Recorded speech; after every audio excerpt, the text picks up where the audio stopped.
교재 7쪽 4번 목회자의 목양과 지침.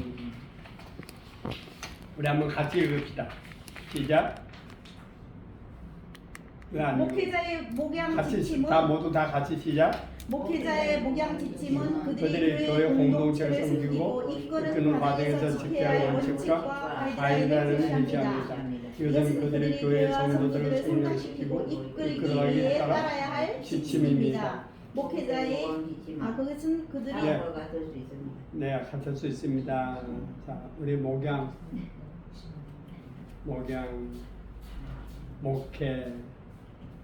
목회는 성도들을 양육하고 이끌어가는 것들이죠.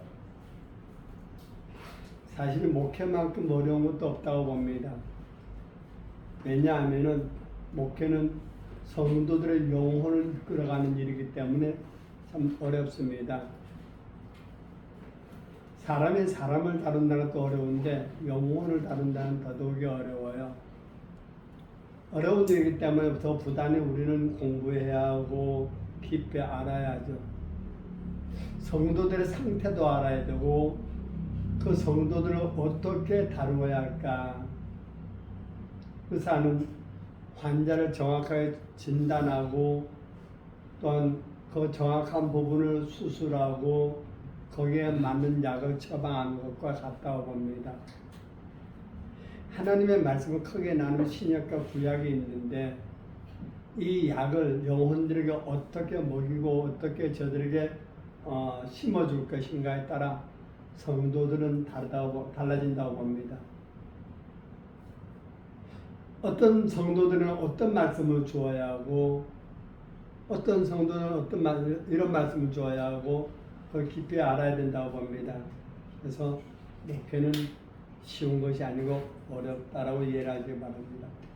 그러면 목회자가 갖춰야 할 지침, 지난 시간에는 하나님이 원하신 목회자는 어떤 목회자인가를 얘기했었습니다. 성구를 달아오라고 그랬는데 성구는 여러분들이 찾으면서 공부가 됐을 줄 믿고 하나님이 원하신 목회자 여러분은 어떤 분이라 생각하십니까? 어떤 자? 내 나름대로 생각한다면은 가장 기준이 뭐냐면은 영혼에 관심이 있어야 된다고 봅니다. 영혼에 관심. 목회자는 성도들을 바라보는 영적 관심, 영혼에 관심이 있어야 된다고 봅니다. 여러분 잊었는지 모르겠습니다. 에레미야서 5장 1절 하나님이 찾으시는 한 사람 그러니까 설교를 한번 해보자 그랬었죠? 그러지 않았나요? 하나님이 찾으시는 한 사람 어떤 사람? 공의를 행하는 사람 또는 진리를 구하는 사람. 공의를 행하는 사람은 어떤 사람이고 진리를 구하는 사람은 어떤 사람인가. 하나님 그런 사람을 찾고 있대요. 그래서 나나 여러분들은 하나님이 찾는 사람, 하나님이 원하는 사람, 하나님이 원하는 목회자가 되기를 원해요. 그러려면 어떻게 해야 된다? 공의를 행해야 된다. 공의. 그 다음에 진리를 구하는 사람이 돼야 된다. 제가 설명 약간 했나요? 그걸요? 안 했죠? 그러면 어차피 1시간인데 여러분 이건 읽어만 봐도 될 거고 그러면 공의를 행하는 사람은 어떤 사람일까? 에레미야서 5장 1절을 지금 얘기합니다. 요즘 교재가 아니에요, 전도사님. 공의를 행하는 사람. 사전에서 뭐 정직히 행하는 사람입니다. 정직한 사람. 정직한 사람인데 당연히 하나님 정직한 사람을 찾겠죠. 정직한 사람 찾겠지만은 공의를 행한다. 정직하다. 정직하다는 것은 어떤 기준 앞에 바르게 살아가는 것이죠. 어느 기준 앞에서. 기준이 있어야 정직이 나오지 기준이 없으면 정직이 안 나오잖아요. 기준 앞에서 그 기준에 맞춰 살려고 하는 것이다. 그럼 그 기준은 뭘까? 하나님 말씀이요. 네, 말씀이죠. 말씀. 말씀 앞에서 말씀대로 살려고 한다. 자, 이제 설교가 점점 윤곽을 잡아가는 거예요. 그럼 말씀은 뭐죠? 말씀이 곧 예수님. 하나님이죠. 그렇죠? 말씀이 곧 하나님. 공의를 하는 사람을 말하는 거예요. 하나님. 하나님 앞에서 정직한 사람이란 말입니다. 다시 말해서 하나님 앞에 정직한 사람. 하나님 앞에 정직한 사람은 어떤 사람일까? 우리 강도사님은 고신대 나오셨잖아요. 고신대 학교 표어가 뭐예요? 고람대오. 고람대오는 뭐죠? 하나님 앞에. 그래서 나는 공의를 행하는 사람이 어떤 사람이냐? 요약하면 하나님 앞에 살아가는 사람. 하나님 앞에 살아가는 사람. 우리 목회자는 하나님 앞에 서 있는 자가 되어야 됩니다. 하나님 앞에 서 있는 사람. 그래서 제가 순서별로 쭉 얘기를 해왔어요. 공의를 한다는 정직한 것이다. 정직한 어느 기준 앞에서 그 기준을 맞춰가는 것이다. 그 기준은 뭐다? 말씀이다. 말씀 뭐다? 하나님이다. 하나님 앞에 정직은 뭐다? 하나님 앞에 살아가는 것이다. 하나님 앞에 살아가는 것이다. 예를 든다면 성경에서 우선 하나님 앞에 정직하게 산 사람이 누구였죠? 많지만은 에녹, 요셉. 에녹은 정직하게 살았다는 데 증거가 있나요? 에녹의 삶을 동행했다. 동행했다네. 그래. 동행해서 하나님과 함께 했죠. 또 왜 이 얘기를 하냐면 설교를 하면서 한 예화를 드릴 때 성경 인물을 담으면 좋지 않아요. 또 누가 했죠? 시간 가니까 요셉. 요셉은 하나님 앞에 살았어요. 하나님 앞에. 혼자 있어도 하나님이 곁에 계신 것을 느꼈어요. 그래서 내가 하나님 앞에 득지하리요. 하나님 앞에 살았어요.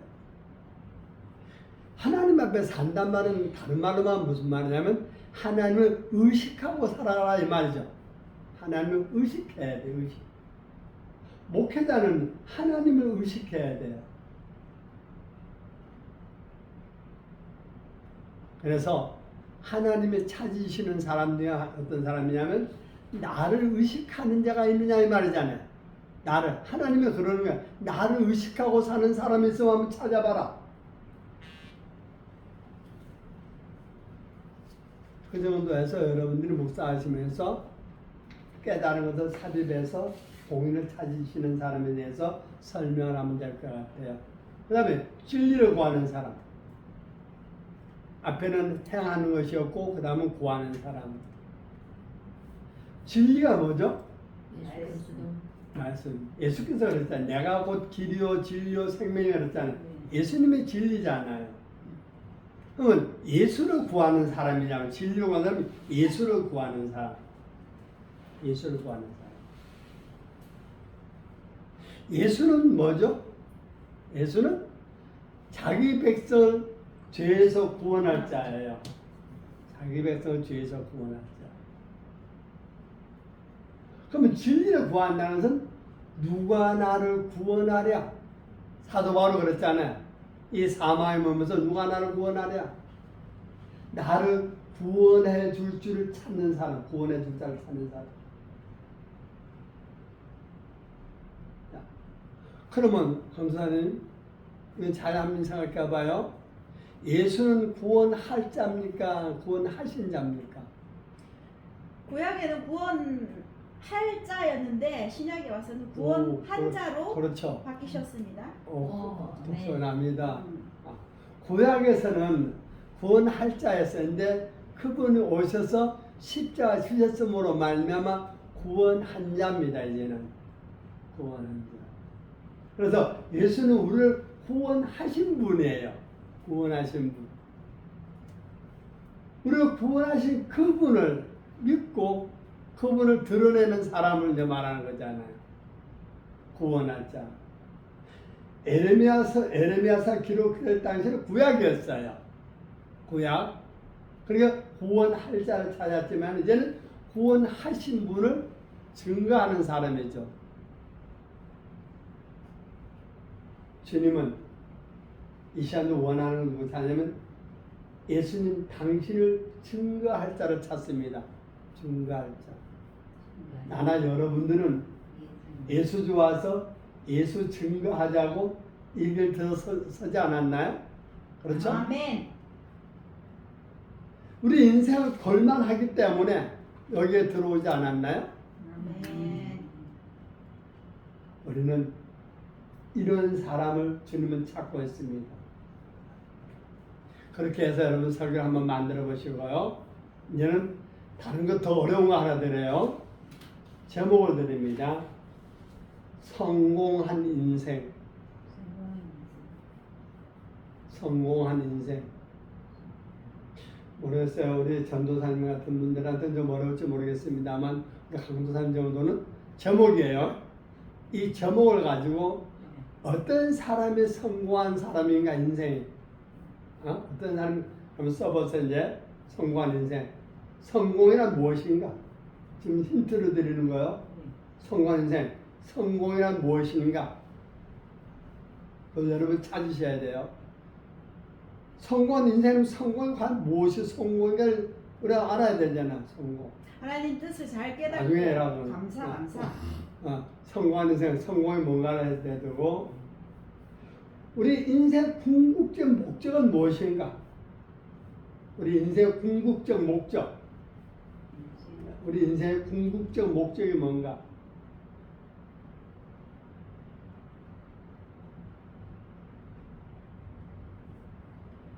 나는 그것을 찾았는가?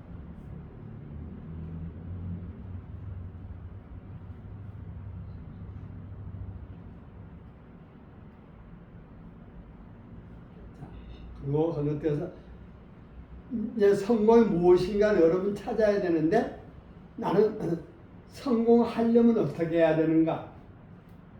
성공하려면 어떻게 해야 되는가?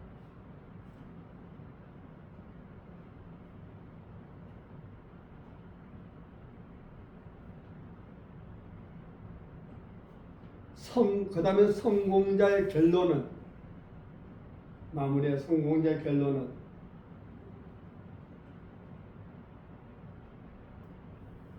아마 다음 주 정도까지만 교제하고 나서 그 다음에 설교할 거예요. 그러니까 학자님 이거 이론보다는 실제 설교 알아요. 그래서 자 제목만 주세요. 학자님 이제 강사님 뭐 해야 되죠? 본문을 찾아야 되잖아요. 이제 이건 여러분들 몫이야. 그래서 인터넷에서 제목을 쳐서 찾아오든 여러분 알아서 하세요. 혹시 인터넷에서 성공한 인생이라고 치면은 설교들이 나올 거예요. 나오면 응용해서 여러분 봐봐요. 원래 학문은 내 학문 내게 없어요. 내게 없으니까 해서 응용해서 해도 괜찮아요. 저는 보면 아니까. 이렇게 해서 하시고요. 다음에 하나 또 들을 것이 있는데 다음에는 이제 본문을 들을 거예요. 본문을 들으면서 이 본문을 가지고 설교해 봅시다. 그렇게 해서 세 가지를 할 거예요. 자, 본문은 나중에 드릴 거예요. 자, 그러면 이제 교재로 들어갑니다. 교재에 목양 지침, 목회자가 목양 지침에 여러 가지가 있는데 그중 첫째, 성경 중심이어야 한다. 당연하다고 생각하죠? 당연합니다. 목회자가 목양하는 지침은 첫째는 성경 중심입니다. 오직 말씀 중심. 이럴 때는 말씀이 뭐라고 하느냐? 이럴 때는 말씀이 뭐라고 하느냐? 항상 성경에다가 귀를 기울이셔야 됩니다. 그래서 여러분 설교나 여러분 권면이나 목양하면서 또 책망이나 모든 것들은 성경에 근거해야 합니다. 그래서 목회자는 오직 성경에 근거해서 행동해야 되고 말해야 됩니다. 그래서 저분이 올바른 목회자인가 아닌가는 뭘로 보고 한다? 저분이 성경 중심으로 하느냐 안 하느냐예요. 근데 혹 보면은 성경 읽어놨는데 딴 얘기하는 분들 종종 있어요. 여러분들은 성경 읽어놔놓고 딴 얘기 하지 않기를 바라요. 아직 뭐 목사 되지 얼마 되지 않은 분입니다만은 그분을 설교를 시켜놨는데 성경 본문을 읽었는데 무슨 얘기를 하는지 모르겠어요.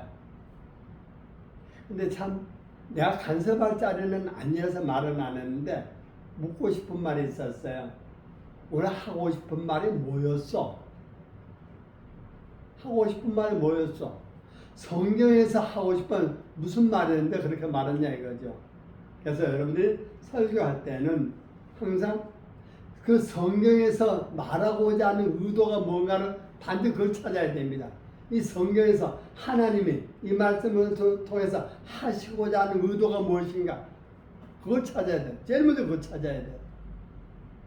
내가 말하려고 하는 것이 아니고 하나님이 이 본문을 통해서 말씀하시고자 하는 게 뭔가. 두 번째는 기도와 예배입니다. 목회 속에서 기도와 예배는 필수적인 요소죠. 그래서 우리는 기도할 때 목회자 가슴에 가장 기도할 제목이 뭐냐면 영혼을 가슴에 끌어안고 기도해야 됩니다. 안 그래? 목회자는 성전 세우고 건축하고 뭐 이게 아니에요. 제일 중요한 것은 영혼을 가슴에 끌어안고 기도해야 돼요. 모세는 백성들의 가슴에 끌어안고 기도할 때 어떻게 했죠? 저들이 잘못되면 안 돼. 차라리 내 이름을 생명체에서 지울지라도 저들은 그러면 안 된다라고. 오죽하면 그렇게 내 이름을 생명에서 지울지라도 저들을 긍휼히 여겨달라고.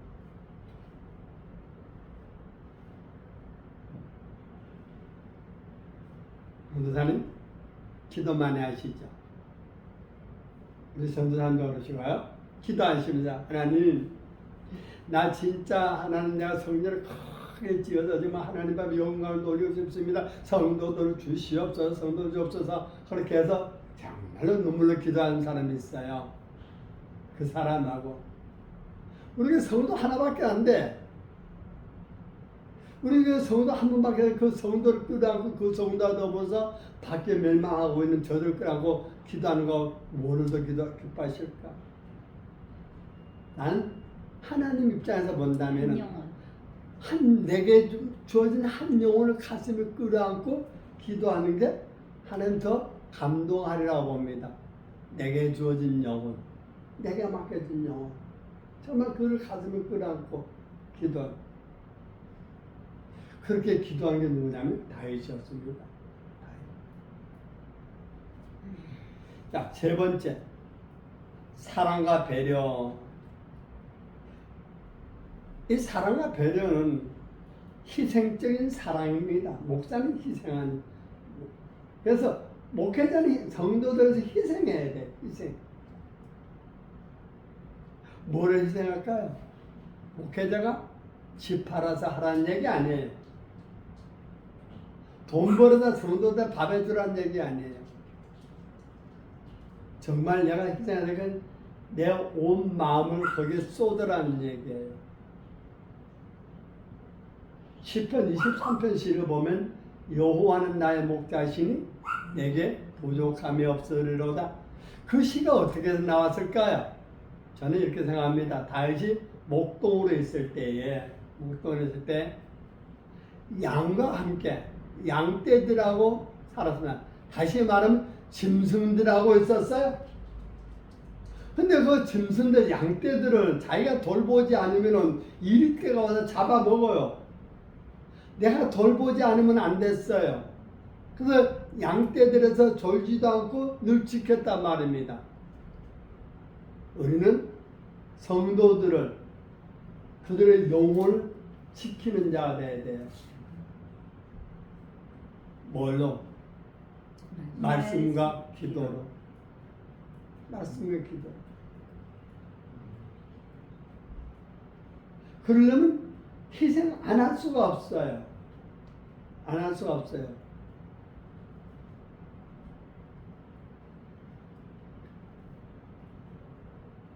그 다음에 네 번째, 섬기라고 말합니다. 성도들을 섬기는 자가 되래요. 목양자는 섬김의 태도를 가져야 한다. 누구를? 성도들을 섬겨야 되는데 섬기려면 인내가 필요합니다. 그럼 성질이 나타있을까 없을까? 나죠. 에이, 난 쳐버리고 싶을 때가 있죠. 에이, 욱할 때 있단 말입니다. 그러나 참아야 되겠다 말해서 섬김의 태는 인내와 온유입니다. 인내와 온유. 우리 목회자에게는 인내심과 온유한 마음이 있어야 돼요. 마태복음 5장에서 온유한 자는 뭐를 한다 그랬죠?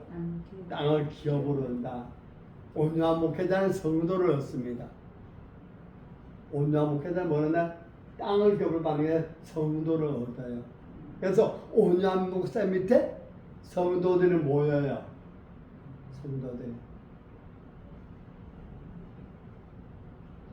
성도들은 영악합니다. 성도들은 자기 유익을 쫓아서 온 자들입니다. 목회자는 처음에 내가 나를 희생하기 위해서 교회를 개척하고 하지만은 성도들은 내가 섬기러 오는 자들보다는 영육간에 내가 얻으러 오는 자들이에요. 성도들은 울타리가 없어요. 언제든지 돌았어요. 언제든지. 교단도 없어요. 교단이 어디 있어? 여기 목회자가 교단인데 성도들은 교단 없어요. 내가 유익하면 가요. 간리교도 가고 성결도 가고 막 합동식도 가고 개혁식도 가고 막 가는 거예요. 내게 유익을 쫓아서. 그럴 때는 어떻게 돼요? 그들을 우리가 인내해야 되는데 정말 그들의 필요가 뭔가를 가르쳐줘야 되겠죠. 그러면 거기에 쫓다 보면은 목회자가 성도한테 흔들려서 따라가는 경우가 있어요. 성도들이 듣기 좋은 소리. 그냥 마지막 때가 되면 성도들이 사역의 스승을 쫓아간다 그랬거든요. 자기한테 유익한 소리를 하는데. 그래서 마지막 때가 되면 성도들이 책망한 소리를 듣기 싫어해요. 책망하는 소리. 에이, 뭐 교회가 여기 뿌이가. 여기 뿌이가 뭐 천지백가인데 교회가. 돌아선단 말입니다. 그러나 지금 오늘 교회가 무너진 게 뭐가 무너졌냐면 원증이 무너졌어요. 책망의 소리가 무너졌어요. 그래서 책망을 못해요. 그래서 오늘날 목회자들이 어떤 목회자가 됐냐면 좀 과격한 얘기가 있습니다만 짖지 못하는 개가 됐어요. 도둑이 와도 못 짖어. 도둑이 무서워서. 짖지 못하는 개가 됐어요. 개는 짖는 게 사명이야. 아니 나쁜 놈 보면 짖는 거지. 근데 우리는 목회자의 나쁜 걸 보고도 책망을 못해. 왜? 다른 데로 갈까 봐서. 자, 다른 데로 가는 것에서 두려운 것이 아니고 내가 하나님 앞에 바른 말을 하지 못한가 그걸 두려워해야 돼요. 하나님이 내게 맡겨준 바른 말에서 가르치는 그걸 못하는 거예요. 다섯 번째, 목회자의 지침은 예수님을 본받아야 됩니다.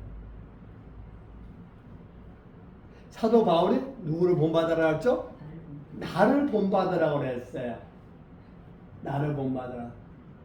정말 나나 여러분들의 성도들 앞에서 나를 본받으라고 할 만한 그런 목회자들 되길 바라요. 나를 본받아라. 집사님, 나 본받어. 그러면 우리는 예수님한테 어떤 것을 본받아야 될까? 예수님한테 본받아야 아니 뭐 많죠. 그걸 다 어떻게 열거하겠어요? 첫째, 사랑하심에 있어서 사랑을 본받아야 됩니다. 예수님의 사랑을 본받아야 됩니다. 예수님의 사랑은 어떤 사랑일까요? 그 죽기까지 주시는 사랑, 희생적인 사랑, 희생적인 사랑. 대속의 사랑, 구원의 사랑. 쓰세요. 거기다 여러분들 하나씩 돌아보니까 예수님의 사랑. 한국사 뭐라고 하죠? 희생적인 사랑. 네. 또 그 다음에 우리 고전도사는 뭐요? 대속의 사랑. 대속의 사랑. 또 우리 윤도사는 속량, 죄. 속량. 희생. 대속이나 속량이는 네. 여러분들이 찾으시는데 여러분이 다 넣어도 부족해요. 예수님의 사랑하려면 부족한데 나는 제일 먼저 하고 싶은 건 뭐냐면 예수님의 사랑은 한번 써주실래요? 표현할 수 없다. 뭐한데? 나를 인정하시고 나를 인정하시고 나를 인정하시고 이해하시고 품어주시며 믿어주시는 사랑이다. 어디서 뭐 사랑은 이렇다라고 정의를 내놓는 것은 내가 못 들어봤는데 제가 기도하면서 예수님의 사랑을 느낀 거예요. 예수님은 내 모습은 내 이런 상태를 알까요 모를까요? 아시죠? 나를 있는 그대로. 있는 그대로 인정하고 계십니다. 그래, 너 그래. 알고 있어요. 그럼에도 불구하고 그러니까 예. 자 인정하고 그 다음에 이해한단 말이에요. 그럼에도 불구하고 이제 이해 그래 그럴 수 있지.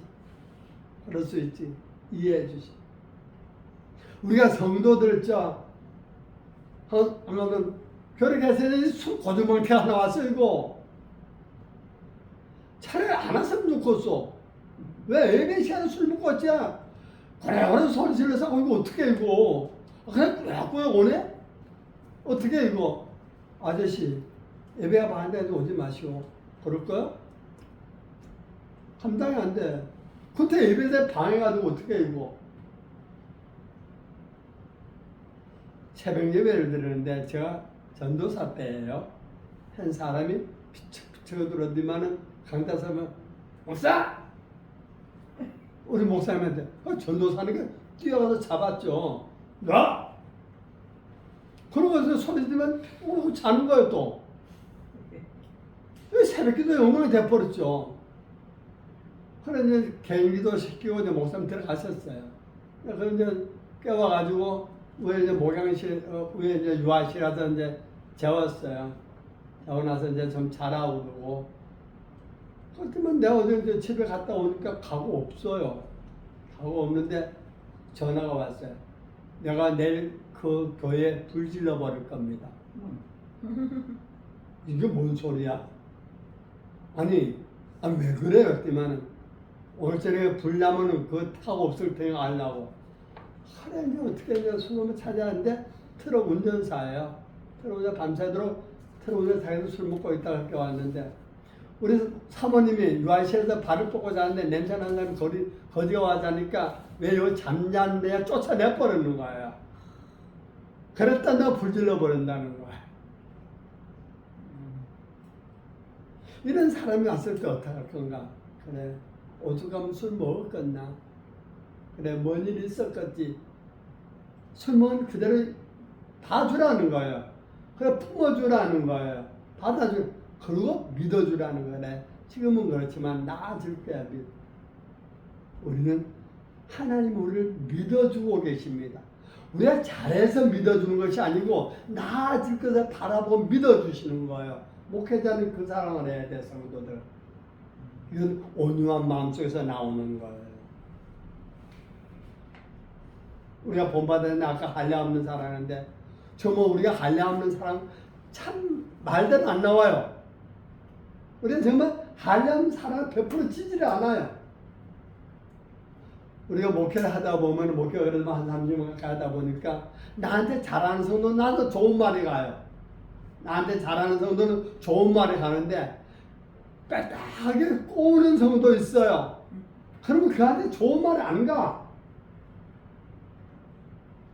예수님은 편애하지 않았어요. 정말 성경을 보면서 깊이 연구하셔서 예수님은 나를 어떻게 사랑하셨는가 찾으셔서 그 사랑을 실천하는 나도 두고 여러분들 되길 바라면서 그러면서 성도들한테 나를 본받으시고 할 수 있기를 바라요. 넘어가다 8쪽 이해와 협력하는 목회. 이해와 협력하는 목회. 교회에서 목사님 자칫하면 독재한다는 말을 많이 합니다. 독재한다는 말. 여러분 말씀은 독재가 맞습니다. 말씀은 타협이 없어요. 그러나 교회 목회를 하다 보면은 진리가 아니면은 타협하는 게 좋아요. 진리를 양보할 수는 없어요. 예를 든다면은 신방을 오늘 갈 것인가 내일 갈 것인가, 그건 진리가 아니잖아요. 그러면 또 이제 장로님부터 집에 가야 될까, 집단 집에부터 가야 될까, 평도 집에부터 가야 될까? 이것도 진리가 아니잖아요. 아니 장로님 집부터 먼저 가야지 어떻게 집단 집부터 간다고? 진리가 아닌 것을 가지고 교회에서 비즈니를 가지고 서로 상처받고 그래요.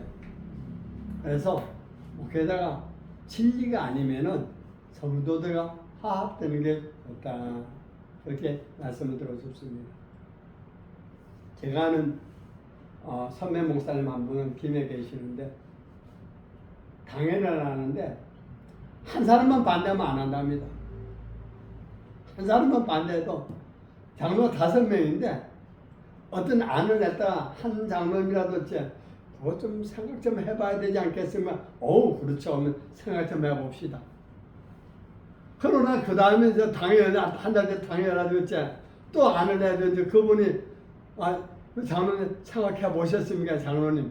그러니까 아직 그것은 좀 그럼 그것이 밀어버린대 막. 그러면 다 나중에 허락하더랍니다. 그리고 또 이제 어떤 일이 있었냐면은 이제 당회를 하고 나면은 장로님이 집에 간 부인 권사님 오늘 당회에 있었던 얘기를 할 거 아니에요. 그럼 그 얘기가 숨에 나오는 거예요. 어차피 교회 할 거 이래서는 안 되겠다. 당회 할 때는만 부인 권사님들에게 다 앉혀버리는 거예요. 그러면 다 오라고. 장로님 부인들도 오라고.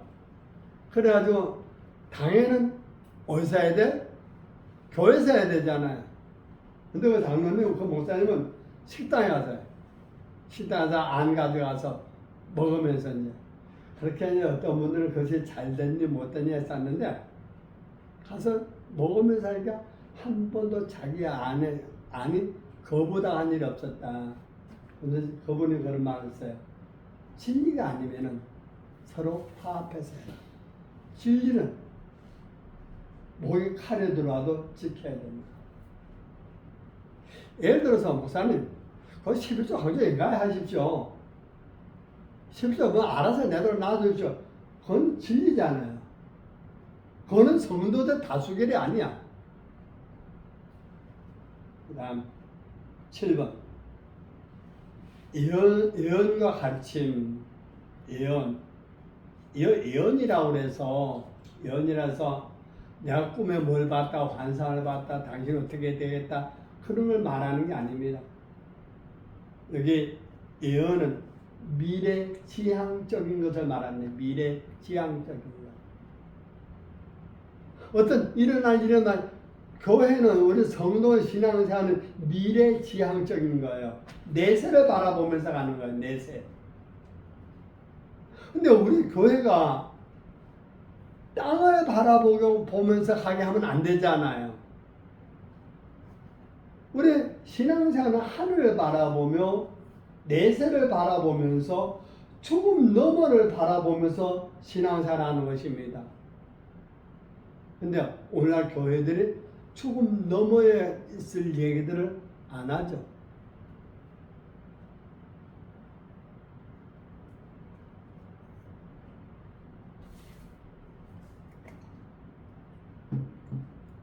사실 우리 기독교는 죽음 너머를 얘기하는 종교입니다. 구원이라고 하면 죽음 너머를 말하는 거잖아요. 죽어서 하늘에서 누릴 영광들을 얘기하는 게 우리 기독교예요. 다른 건 다 세상 종교예요. 세상 종교. 우리는 하늘의 종교. 근데 우리 기독교가 세속화된 게 뭐냐면은 땅의 것들을 지향하게 만들어가는 것이 세속화됐단 말이에요, 교회가. 우리는 하늘의 영광들을 얘기해야 되는데 하늘의 영광을 얘기하는 것이 아니고 땅의 영광들을 강조해요. 오늘 낮에도 얘기했습니다만 교회 안에 번영복음. 쉽게 말하면은 땅에서 잘 사는 것, 그리고 장수하는 것, 땅에서 건강하게 장수하는 것, 다 좋죠. 그러나 예수님도 이 땅에서 너희들이 땅에서 부자 되라, 오래 살아라 그런 말 하지 않았다고요. 제자들도 안 했고요. 근데 왜 우리는 변질됐냐고요. 그래서 미래 지향적인 것을 가르쳐야 된다. 8번째 같이 읽어봅시다. 시작. 도덕적상 목양자는 도덕적이고 청렴한 삶을 지내야 합니다. 그들의 행동과 언행이 성도들에게 예의 바르게 영향을 미쳐야 합니다. 자, 우리 목회자는 도덕적이고 청렴해야 된다. 왜 그래야 되는가? 첫째는 왜 그래야 되는가? 복음이 막히지 않게 하기 위해서. 복음이 막히지. 목회자가 청렴하지 못하고 도덕적이지 못하면 복음이 막힙니다. 아무리 좋은 설교를 한다고 해도요, 도덕적인 삶을 살지 못하면은 그 설교가 증거되질 못해요. 복음이 막혀요.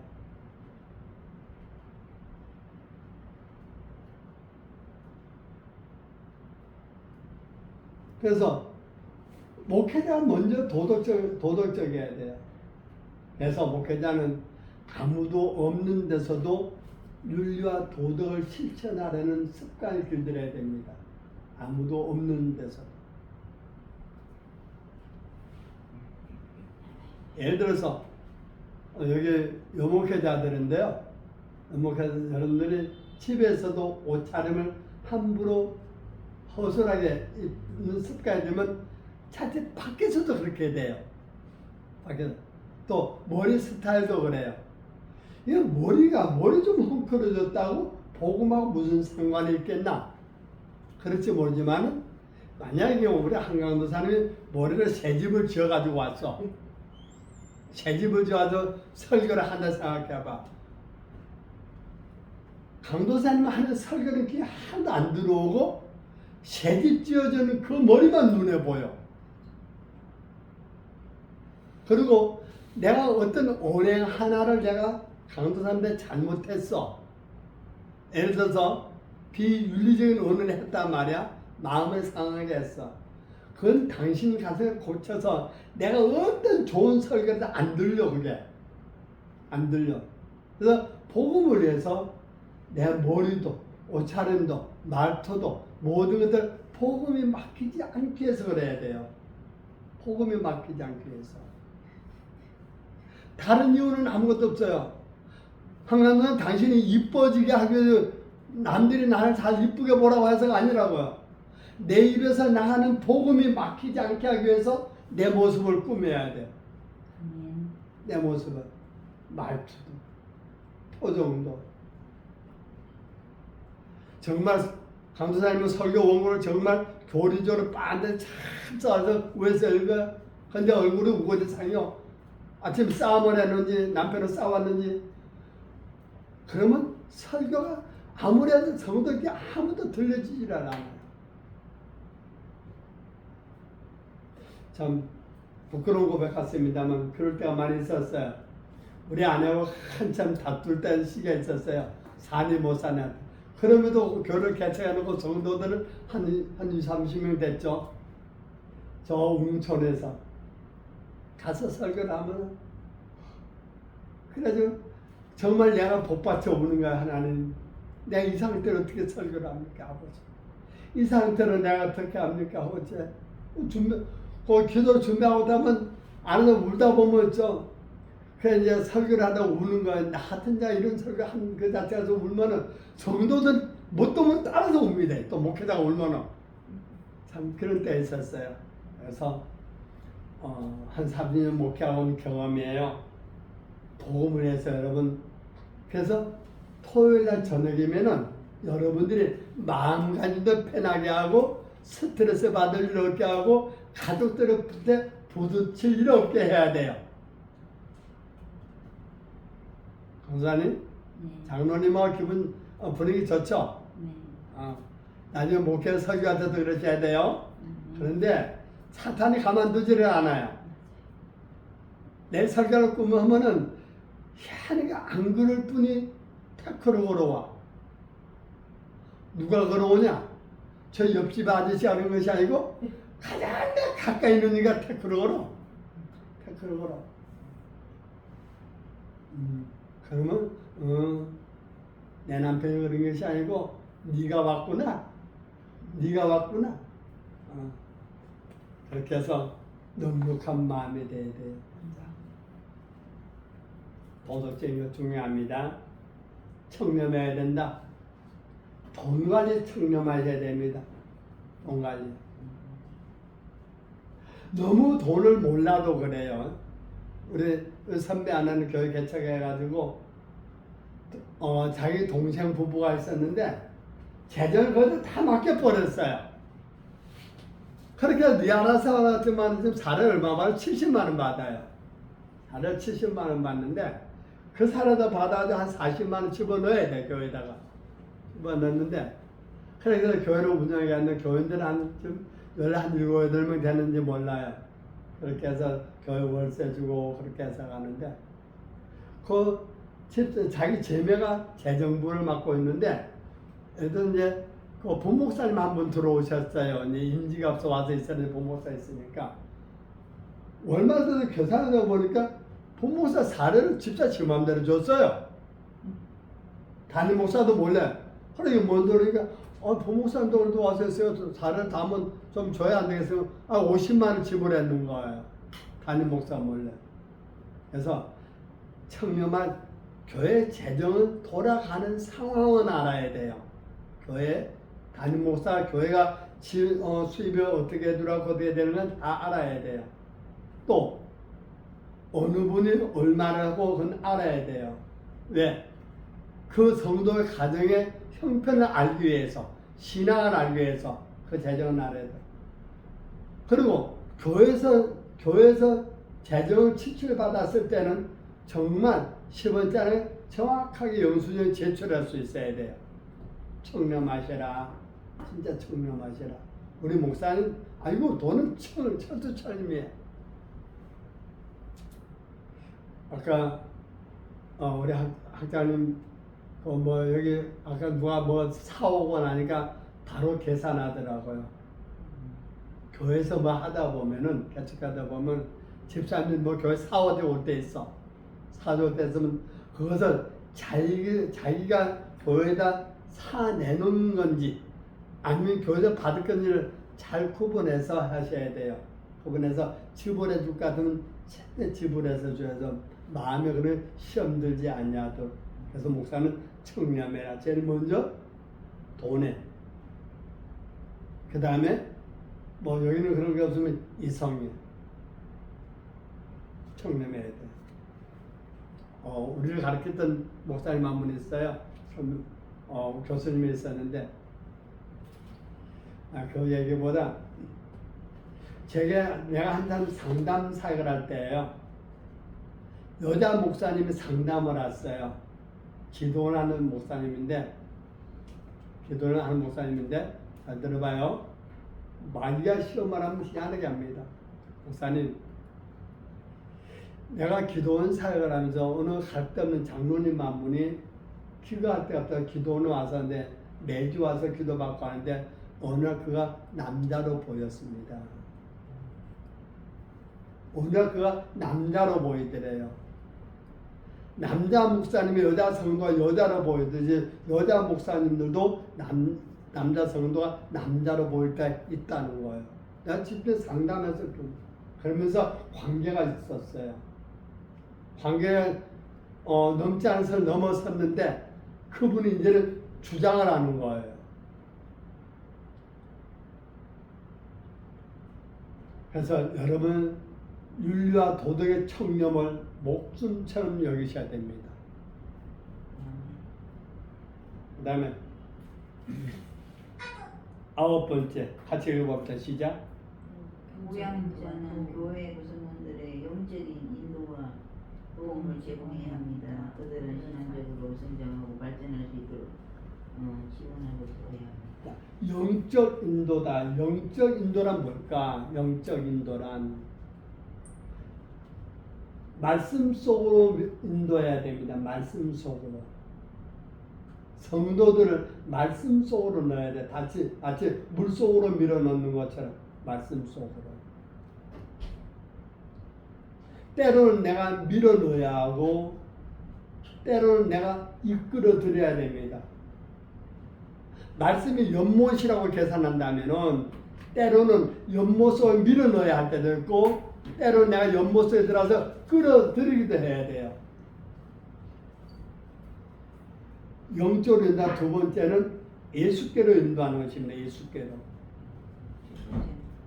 예수께로. 첫 번째는 말씀 속, 두 번째는 예수께로 인도해야 돼요. 그래서 예수도 함께 만들어가는 것이죠. 영적 인도라는 것은. 우리는 목회자가 자칫하다 보면은 내 말을 잘 듣기를 바랍니다. 내 말을 잘 듣기를 바라는데 내 말을 잘 듣는 것이 아니라 말씀을 잘 듣도록 말씀 순종하도록 가르쳐야 돼요. 그렇게 목회한 분이 있는데 누구냐면 세례 요한입니다. 세례 요한. 나는 세례하고 그는 후에 남았죠. 내게 있는 제자들을 예수님한테 보냈어요. 예수 닮으라고. 우리는 내 제자가 아니고 예수님의 제자 만드는 일을 해야 됩니다. 그래서 영적으로 인도해야 되는 영적으로 인도한다는 것은 말씀 속으로 예수께로 인도하는 것이다. 그래서 여러분들이 말씀 속으로 인도하려면 두 가지가 있어요. 때로는 말씀을 밀어 넣어야 하고 때로는 말씀 속에서 이끌어드려야 된다. 10번째 같이 봅니다. 시작. 우양자는 항상 희망과 용기를 가지고 용기를 가지고 있어야 한다. 어려운 상황에서도 하나님의 이웃을 위하고 성도들을 격려하고 수고하여야 합니다. 네. 많은 사람들이 살아가면서 더 힘들다고 합니다. 우리 고전도사님 작년보다 올해가 더 좋던가요? 좋은 사람도 있겠죠. 작년보다 해가 더 좋은 사람도 있다는데 많은 사람들이 해가 갈수록 더 힘들다고 합니다. 힘들다고 합니다. 그런 속에서 우리는 어떤 희망과 용기를 줘야 될까? 어떤 희망? 우리는 희망을 주는데 우리는 하늘의 희망을 줘야 됩니다. 하늘의 소망. 교회는 하늘의 소망을 줘야지 땅의 소망을 주는 게 아닙니다. 무엇을 먹을까 마실까 입을까 염려하지 말아라. 그런 것들은 다 이방인들이 하는 것이니라. 우리는 먹고 마시는 거기에다 소망을 두는 것이 아니고 우리는 하늘에다 소망을 두는 자들이다. 그래서 우리에게 있어야 할 것을 아신다고 그랬어요. 그러니까 어떻게 용기를 줘야 돼? 집사님 어렵죠? 어렵지만 다 이런 문제들 하나님 다 해결해 나가실 것입니다. 믿으시고 우리는 소망을 하늘에다 두고 삽시다. 우리는 목회자는 하늘의 소망을 심어준 자가 돼야 돼요. 초대교회 복음성가들을 보면은 정말 하늘에다 소망을 줬잖아요. 서쪽가는 붉은 노을 배고파도 올라가고 아니 그런 노래들을 말하는 게 다 부르지는 못하고 그때 그 사람들은 얼마나 힘들었어요 사는 게. 그럼에도 불구하고 그들은 하늘의 소망을 줬단 말입니다. 한마는 노래. 정말 우리 그러셔야 돼요. 그래서 나중에 우리 고목사님이 나중에 목회할 때에 성도들이 눈물로 왔다가 돌아가면서는 정말 하늘을 보면서 그날에 오기를 먼 하늘 구름만 떠도 제 행여나 주님 오실까봐 바라보는 참 그때 그 성도의 신앙이나 부러워요. 그래서 우리 목양지침 10가지를 말씀드렸어요. 어제 이것뿐이겠습니까? 더 많을 줄로 믿어요. 그러나 여러분이 이게 하나라도 여러분 마음속에 새기셔서 주님이 원하신 목회자 그런 분들 되기를 주님의 이름으로 축복합니다. 네, 다음 시간 이어질 줄 믿습니다. 그럼 이거 말하는 이거 숙제는 영상 좀 꺼져요. 숙제? 답서 오셔서